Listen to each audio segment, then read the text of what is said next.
Pari perdant pour Emmanuel Macron qui misait sur cette relation personnelle qu'il avait, pensait-il, su tisser avec Donald Trump pour infléchir la politique des États-Unis en la faveur, bien sûr, de la France. Il y a un terme aux États-Unis, on dit flip-flopper, pour quelqu'un qui change d'avis ou qui se déplace politiquement. Et là, le choc des deux images, c'est Macron, le flip-flopper. C'est-à-dire celui qui embrasse Donald Trump et puis celui qui se fâche contre Donald Trump. C'est pas Donald Trump qui a changé. Parce que quand il est aux États-Unis, Donald Trump lui dit en face, vous vous rappelez ce moment où les journalistes posent des petites questions, font des photos, et où il dit, moi, l'Iran, de toute façon, c'est la catastrophe, il y a rien à discuter.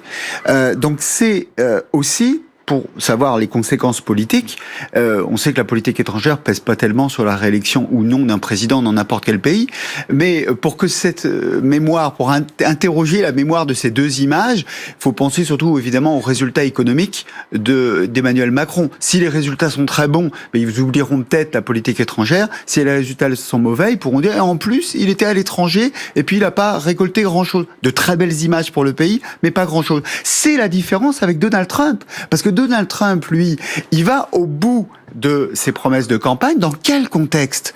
Dans un contexte très simple. Chômage au plus bas, c'est-à-dire emploi en hausse, impôts en baisse. S'il y a une seule mesure intérieure à retenir de Donald Trump dans la première année, c'est les impôts en baisse. Il a fait une réforme fiscale, Reagan a mis 3 ans, lui a mis moins d'1 an. Donc les Américains, faut vraiment vouloir détester Donald Trump pour aujourd'hui ne pas voter pour lui.